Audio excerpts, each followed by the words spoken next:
نگران وزیر اعلیٰ پنجاب محسن نقوی نے کہا کہ پی ٹی آئی کارکن کی ہلاکت کے حوالے سے دانستہ جھوٹ پھیلایا جا رہا ہے۔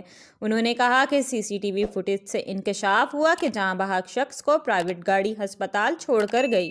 نجی ٹی وی چینل سما نیوز کے مطابق نگران وزیر اعلیٰ پنجاب نے لاہور میں تحریک انصاف کی ریلیوں کے دوران ہنگامہ آرائی میں مبینہ طور پر ایک شخص کی ہلاکت کا نوٹس لیتے ہوئے فوری تحقیقات کا حکم دے دیا۔ محسن نقوی نے کہا کہ واقعے کی مکمل غیر جانبدارانہ اور حقائق و شواہد پر مبنی انکوائری کی جائے اور قانون کے تحت انصاف کے تقاضے پورے کیے جائیں۔ انہوں نے کہا سیف سٹی کیمروں کے ذریعے گاڑی اور اس میں سوار افراد کی تلاش جاری ہے۔ پوسٹ مارٹم اور سیف سٹی کی رپورٹس کے بعد درست حقائق کا تعین ممکن ہوگا۔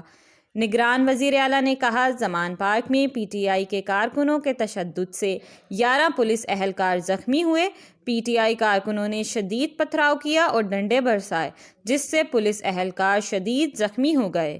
دوسری جانب سابق وزیر اعظم عمران خان نے ٹویٹر پر اپنے بیان میں کہا کہ سپریم کورٹ کے 5 رکنی بینچ نے پنجاب اور خیبر پختونخوا میں 90 روز کے اندر انتخابات کرانے کا حکم دیا۔ صدر مملکت کو بھی پنجاب میں انتخابات کی تاریخ دینے کا کہا گیا، جس پر صدر عارف علوی نے 30 اپریل کو انتخابات کرانے کی منظوری دی۔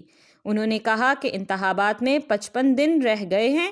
پی ٹی آئی نے انتخابی مہم کے تناظر میں آج لاہور میں ریلی نکالنے کا پلان بنایا، لیکن نگران پنجاب حکومت پی ٹی آئی کارکنوں کو پولیس کے ذریعے تشدد کا نشانہ بنا رہی ہے۔ چیئرمین پی ٹی آئی کا کہنا تھا کہ نگران حکومت کا واحد کام منصفانہ اور آزادانہ انتخابات کو یقینی بنانا ہے۔ نگران حکومت جو کچھ کر رہی ہے وہ قانون کی حکمرانی، آئین اور جمہوریت پر حملہ ہے۔ پلیز ہماری ویڈیو کو لائک کیجیے گا، چینل سبسکرائب کیجیے گا اور بیل آئیکن کو کلک کرنا مت بھولیے گا تاکہ مزید معلومات کا سلسلہ آپ تک جاری رہے۔